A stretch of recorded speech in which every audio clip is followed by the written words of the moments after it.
Africa is still tied to the West and other countries due to so many debt traps created by these countries in order to keep exploiting Africa's natural resources. But Traore has taken a bold step to put other African leaders to shame by paying off Burkina Faso's national debts worth billions of dollars in less than 3 years of coming into power. Let us break this down. While many African nations wrestle with mounting debts and look to Western countries for more loans, a surprising group of nations has flipped the script. Members of the AES bloc, countries often dismissed as some of Africa's poorest, are not only clearing their debts, but also standing tall financially. What makes this so unexpected?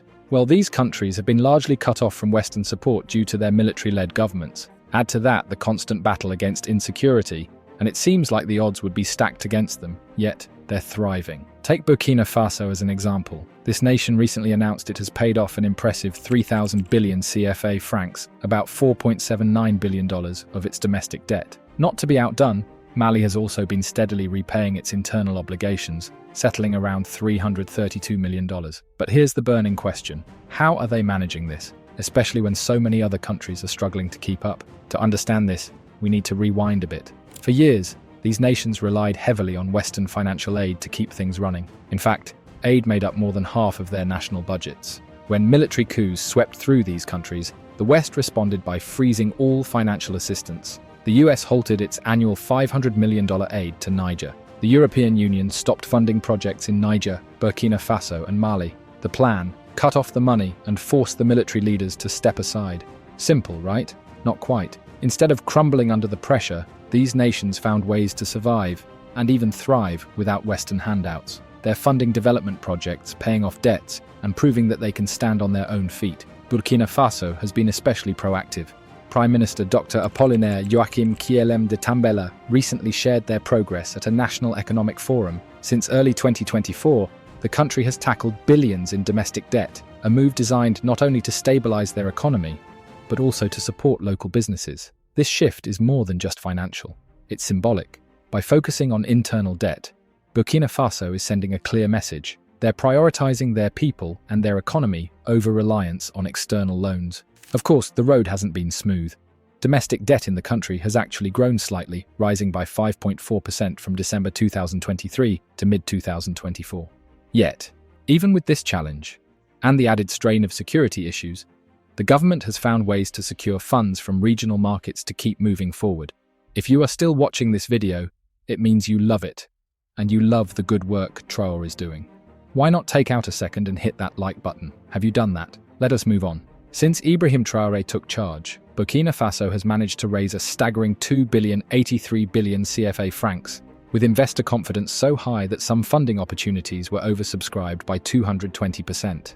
In simple terms, this means that despite all the challenges the country faces, political instability, security issues, and economic hurdles, investors still believe Burkina Faso can handle its finances responsibly and pay them back. But what's even more interesting is how these funds are being used.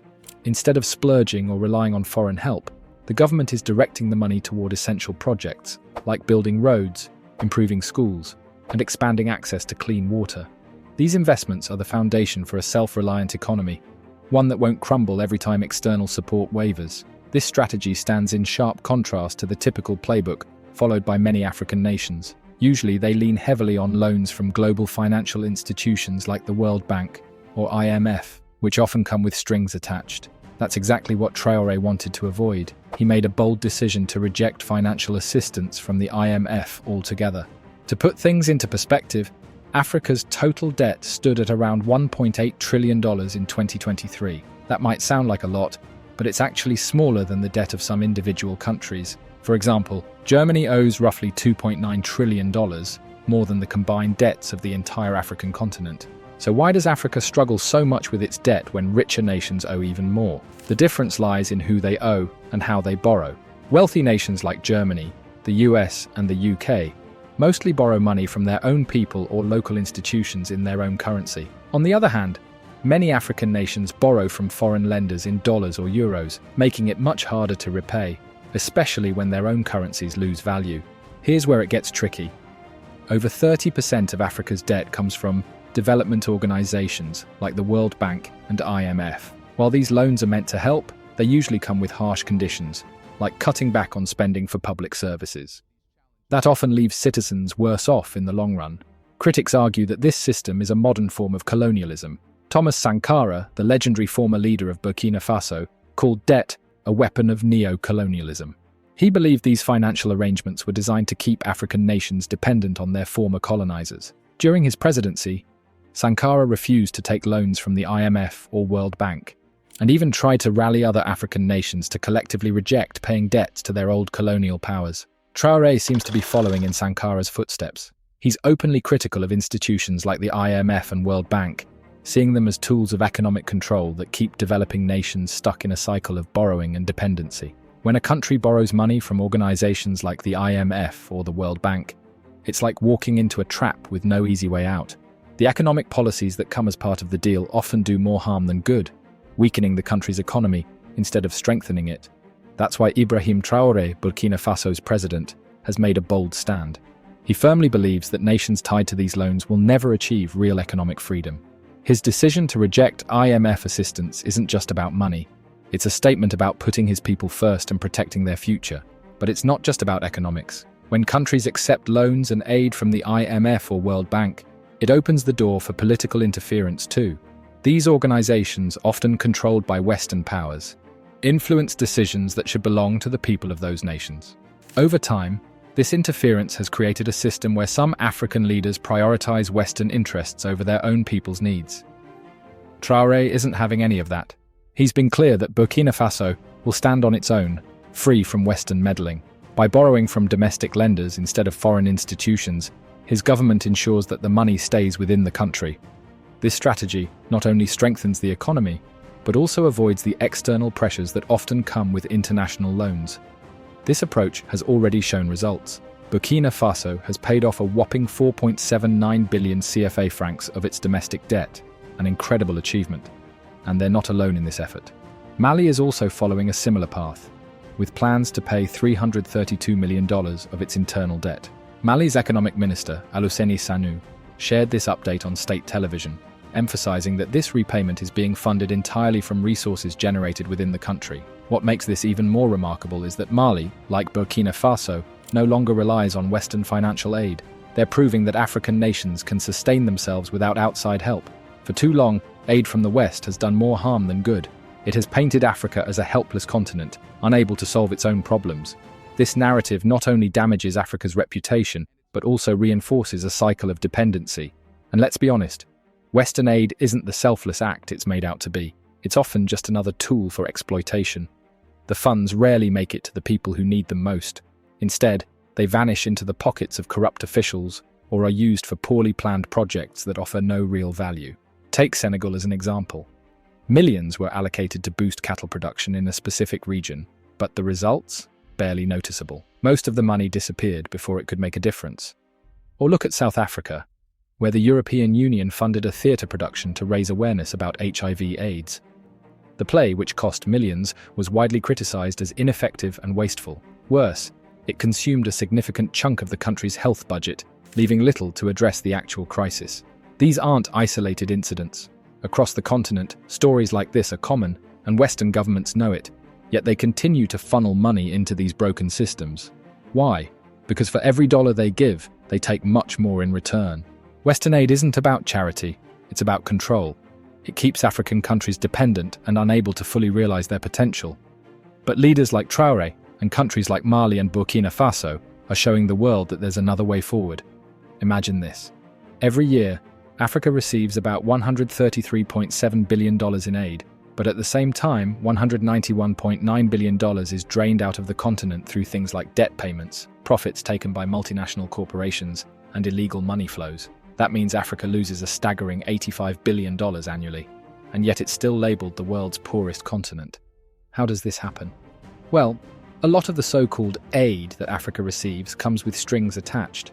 These strings often force African governments to allow foreign companies to exploit their resources or even set up military bases. While these arrangements might benefit Western countries, they leave Africa stuck in a cycle of dependency and underdevelopment. Take a closer look, and you'll see how this dependency holds Africa back. Many leaders, eager to secure aid or personal gains, end up handing over valuable resources for a fraction of their worth. This not only slows innovation, but also crushes local businesses and entrepreneurs.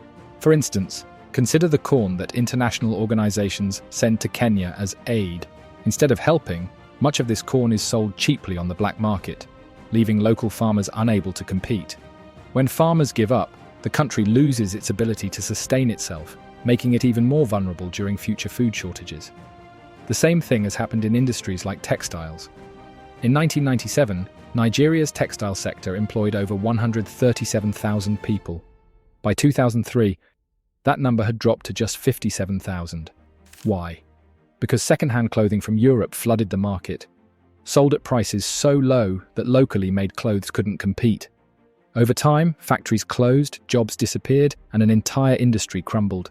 This isn't just bad luck, it's a cycle designed to keep Africa dependent. Aid, which is supposed to help, has done more harm than good. It paints Africa as weak and helpless, unable to solve its own problems. But that's not true. Africa can thrive without foreign aid.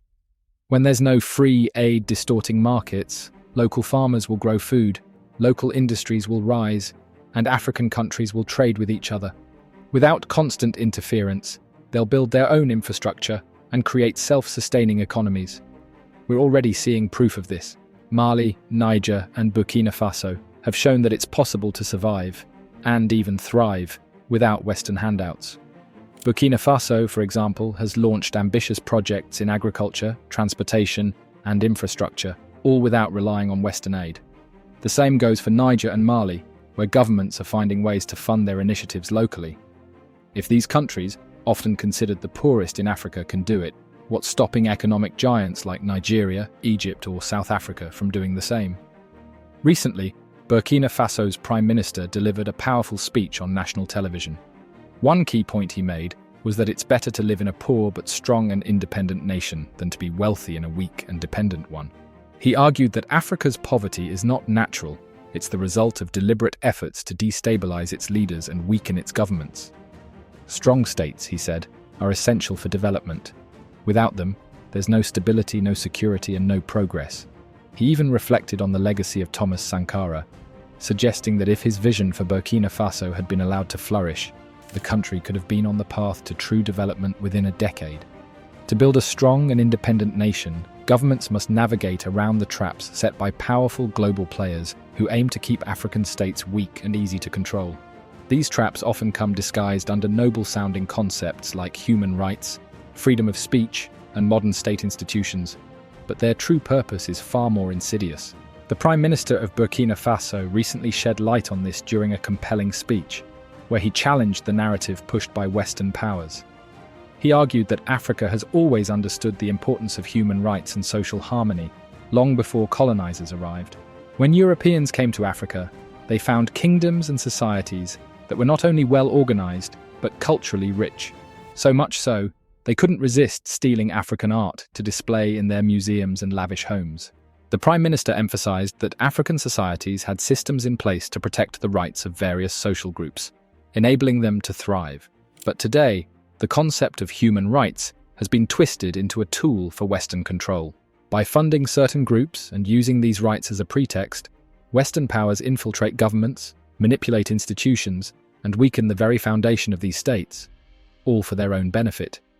He pointed to countries like Cuba, Nicaragua, Venezuela, and Iran as examples of nations that have stood firm against these tactics. These countries have built strong states with visionary leaders who refuse to bow to external pressure, showing that resilience and independence are possible even in the face of sanctions and attempts at destabilization. In Burkina Faso, the Prime Minister called attention to the fundamental rights that truly matter, like access to food, healthcare, education, and housing. He argued that these are the rights that should take priority, not the West's version of freedom of speech, which often serves as a cover for pushing their own political and economic agendas. This isn't just speculation. The Prime Minister made it clear that Western countries use these ideals to justify interference in other nations. Under the guise of protecting human rights, they promote their interests, often at the expense of the countries they claim to be helping. President Ibrahim Traore has taken a bold stance against this kind of manipulation.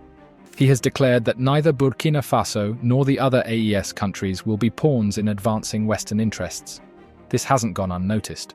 Western media has begun labeling him a dictator, while the US military acknowledges that he stands out as a leader who is sophisticated and immune to their usual influence tactics. Despite facing potential sanctions and international isolation, Traore remains steadfast. His priority is the sovereignty of his nation, even if it comes at a cost. His refusal to compromise has inspired people across the region and beyond. Did you find this video and what Traore is doing interesting? Let us know your thoughts in the comment section below.